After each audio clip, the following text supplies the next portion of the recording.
হযরত আবু বকর সিদ্দিক রাদিয়াল্লাহু তাআলা আনহুর ঈমানের পাওয়ার কেমন? হযরত আবু বকর সিদ্দিক রাদিয়াল্লাহু তাআলা আনহুর হৃদয়ের মধ্যে তাকওয়া কেমন আমার প্রিয় ভাইরা? হযরত আবু বকর সিদ্দিক রাদিয়াল্লাহু তাআলা আনহুকে ওই ইহুদি পূর্বে হযরত আবু বকরকে গালি দিয়েছে, হযরত আবু বকরকে ফকির বলেছে, তার বাবাকে ফকির বলেছে, তার দাদাকে ফকির বলেছে।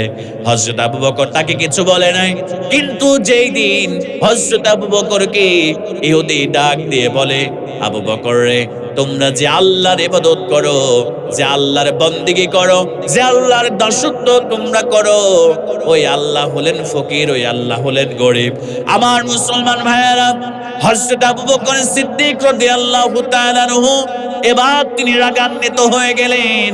রাগান্বিত হয়ে যাওয়ার পরে তিনি আল্লাহ পাককে ফকির বলা হয়েছে। এবার হযরত আবু বকর সিদ্দিক রাদিয়াল্লাহু তাআলা আনহু এবার হাতটা পিছন দিকে নিয়ে গিয়ে এবার আমার প্রিয় ভাইরা এত জোরে হযরত আবু বকর সিদ্দিক রাদিয়াল্লাহু তাআলা আনহুকে এত জোরে চর দিয়েছে, চর দেওয়ার সঙ্গে সঙ্গে হযরত আবু বকরের চরের আঘাতে ওই ইহুদি অজ্ঞান হয়ে মাটির মধ্যে লুটিয়ে পড়েছে। জোরে বলেন আল্লাহু আকবার।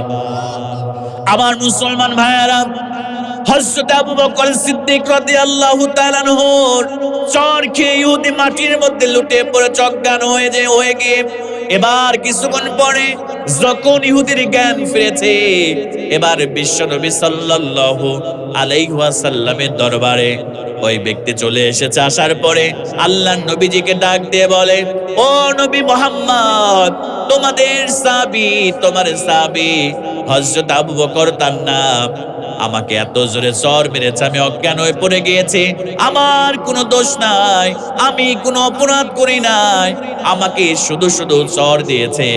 এর সুষ্ঠু বিচার আমি ওদের তোমার কাছে দিয়ে দিলাম, তুমি এর সুষ্ঠু বিচার তুমি করে দাও। জোরে বলেন নাউজুবিল্লাহ। আমার প্রিয় ভাইয়েরা, হযরত আবু বকরের বিরুদ্ধে বিশ্বনবীর কাছে নালিশ এসেছে। আল্লাহর নবীজি ইহুদিকে ডাক দিয়ে বলে, ও ইহুদি, তোমার মনে হয় ভুল হইতেছে। কারণ হলো আমার সাহাবী আবু বকর এত রাগী সাহাবী না, আমার সাহাবী আবু বকর নরম মনের মানুষ। তোমার মনে হয় ভুল হয়, মনে হয় আমার সাহাবী রাগী সাহাবী হযরত ওমর তোমাকে চর দিয়েছে, তোমাকে থাপ্পড় দিয়েছে। ইহুদি বললেন, না তো আপনার সাহাবী আবু বকরকেও আমি চিনি, ওমরকেও আমি চিনি। আবু বকর আমাকে চর দিয়ে অজ্ঞান করে দিয়েছে। আল্লাহর নবীজি বিশ্বনবী সাল্লাল্লাহু আলাইহি ওয়াসাল্লাম এবার হযরত আবু বকরকে ডাকলেন। হযরত আবু বকর আসার পরে আল্লাহর নবীজি জিজ্ঞেস করলেন, ও আবু বকর, এই ইহুদি আমার কাছে বিচার নিয়ে এসেছে, তুমি নাকি তাকে চর দিয়েছো, চর দিয়ে তাকে অজ্ঞান করে দিয়েছো। হযরত আবু বকর সিদ্দিক রাদিয়াল্লাহু তাআলা কে ডাক দিয়ে বলে, তুমি নাকি তাকে এমনি এমনি চর দিয়েছো। আবু বকর সিদ্দিক রাদিয়াল্লাহু তাআলা বলেন, ইয়া রাসূলুল্লাহ, ইয়া হাবিবাল্লাহ, কয়েকদিন যাবত ইহুদি আমার বাবাকে গালি দেয়, আমাকে গালি দেয়, আমার দাদাকে গালি দেয়, ফকির বলে গালি দেয়, আমি কিছু বলি নাই, কিন্তু সে আমার আল্লাহকে ফকির বলে, গরিব বলে তা গালি দিয়েছে। ইয়া রাসূলুল্লাহ, ইয়া হাবিবাল্লাহ, এই কারণে আমি ইহুদিকে চর দিয়ে আমি অজ্ঞান করে দিয়েছি। জোরে বলেন সুবহানাল্লাহ। এবার ইহুদি বলেন, না না না, ও আব্দুল্লাহর বেটা মুহাম্মদ, তোমার সাহাবী মিথ্যা কথা বলে, আমি তোমার আল্লাহকে গালি দিই নাই। এমনি এমনি তোমার সাহাবী আবু বকর আমাকে আঘাত করে অজ্ঞান করে দিয়েছে, চর দিয়েছে। হযরত আবু বকরকে আল্লাহর নবী এবার বললেন, আবু বকর রে, তোমার কি কোনো সাক্ষী আছে নাকি তোমাকে গালি দিয়েছে এই জন্য তুমি চর দিয়েছো? হযরত আবু বকর সিদ্দিক রাদিয়াল্লাহু তাআলা আনহু তিনি বললেন, না না না, ইয়া রাসূলুল্লাহ, ইয়া হাবিবাল্লাহ, আমার কোনো সাক্ষী নাই।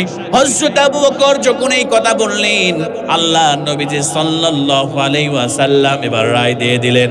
আবু বকরকে বলেন, আবু বকর দাঁড়ায়া যাও। এবার ইহুদিকে নির্দেশ করলেন, ইহুদি রে, আবু বকর যেহেতু তোমাকে এমনি এমনি চর দিয়েছে, তুমিও কিসাসের বিধান জারি করে দিলেন। আল্লাহ রাসূল বললেন, ইহুদি, তুমি আবু বকরের চলের মধ্যে একটা চর তুমি দিয়ে দাও। এবার হযরত আবু বকরের দিকে যখন এবার ইহুদি যাইতে শুরু করেছে, হযরত আবু বকর সিদ্দিক রাদিয়াল্লাহু তাআলা আনহু এবার আল্লাহর কাছে চোখের পানি ছেড়ে দিয়ে এবার আল্লাহর কাছে ডেকে ডেকে বলে, আল্লাহ তাআলা, এই দুনিয়ার কোনো সাক্ষী নাই, কিন্তু তুমি তো বড় সাক্ষী, তুমি তো আমাকে দেখেছো, আমি তো ইঁদুরকে এমনি এমনি মারি নাই। আল্লাহ পাকের কাছে হযরত আবু বকর যখন আল্লাহ পাকের কাছে এই ফরিয়াদ করলেন, সঙ্গে সঙ্গে আল্লাহ পাক সুবহানাহু ওয়া তাআলা হযরত বিশ্বনবী মুহাম্মদুর রাসূলুল্লাহ সাল্লাল্লাহু আলাইহি ওয়াসাল্লামের কাছে আল্লাহ পাক আয়াত নাজিল করে দিলেন। আল্লাহ পাক সুবহানাহু ওয়া তাআলা বিশ্বনবী সাল্লাল্লাহু আলাইহি ওয়াসাল্লামকে জানায় দিলেন, লাকাদ সামিআল্লাহু কাওলাল্লাযীনা ক্বালু ইন্নাল্লাহা ফাকীর ওয়া নাহনু আগনিয়া। আল্লাহ পাক সুবহানাহু ওয়া তাআলা বিশ্বনবী সাল্লাল্লাহু আলাইহি ওয়াসাল্লামকে জানায় দিলেন, রাসূল গো, ও আমার হাবিব শুনে নেন, কে আমাকে ফকির বলে গালি দিয়েছে, আমি নিশ্চয় আল্লাহ পাক সুবহানাহু ওয়া তাআলা এইটা ভালো করে জানি। জোরে বলেন সুবহানাল্লাহ। আল্লাহ পাক আয়াত নাজিল করে দিলেন। এবার আল্লাহ রাসূল ইহুদিকে থামাই দিলেন, ইহুদি তুমি মিথ্যা কথা বলছো, আমার আবু বকর তোমাকে এমনি এমনি মারে নাই, এমনি এমনি আঘাত করে নাই, তুমি আমার আল্লাহকে ফকির বলে গালি দিয়েছো, এজন্যই তোমাকে আঘাত করা হয়েছে, তুমি স্টপ হয়ে যাও, তুমি চুপ থাকো, আমার আবু বকরের গায়ে তুমি আঘাত করো না। জোরে বলেন সুবহানাল্লাহ। এজন্য প্রিয় ভাইয়েরা, আমরা যদি আল্লাহর ভয় আমাদের হৃদয়ের মধ্যে রাখতে পারি, আল্লাহর জন্য যদি আমরা হয়ে যাই, আমাদের প্রতিটা কাজ যদি আল্লাহর জন্য, আল্লাহর সন্তুষ্টির জন্য হয়, আল্লাহ পাক সুবহানাহু ওয়া তাআলা তিনি আমাদের হয়ে যাবেন। জোরে বলেন সুবহানাল্লাহ।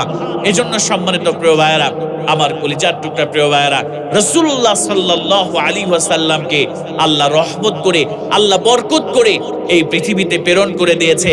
আমরা সেই রাসূলের ইত্তেবা, আমরা সেই রাসূলের অনুসরণ আমরা করে আমাদের জীবনকে আমরা ঢেলে সাজাবার চেষ্টা করব ইনশাআল্লাহ।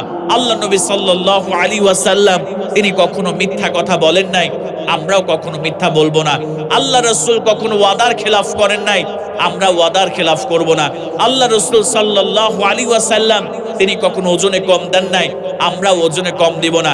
আল্লাহর নবী বিশ্বনবী মুহাম্মদুর রাসূলুল্লাহ সাল্লাল্লাহু আলাইহি ওয়াসাল্লাম তিনি কখনো চগলখুরি করেন নাই, মানুষকে কষ্ট দেয় নাই, আমরাও কখনো মানুষদেরকে কষ্ট দিব না। এইভাবে যদি প্রত্যেকটা ক্ষেত্রে রাসূলুল্লাহ সাল্লাল্লাহু আলাইহি ওয়াসাল্লামের আনুগত্য দিয়ে আমরা যদি আমাদের জীবনকে ঢেলে সাজাতে পারি, আল্লাহ পাক সুবহানাহু ওয়া তাআলা তাহলে আমাদের ইহকালীন শান্তি এবং পরকালীন নাজাত দিয়ে আল্লাহ পাক আমাদের ধন্য করে দেবে ইনশাআল্লাহ।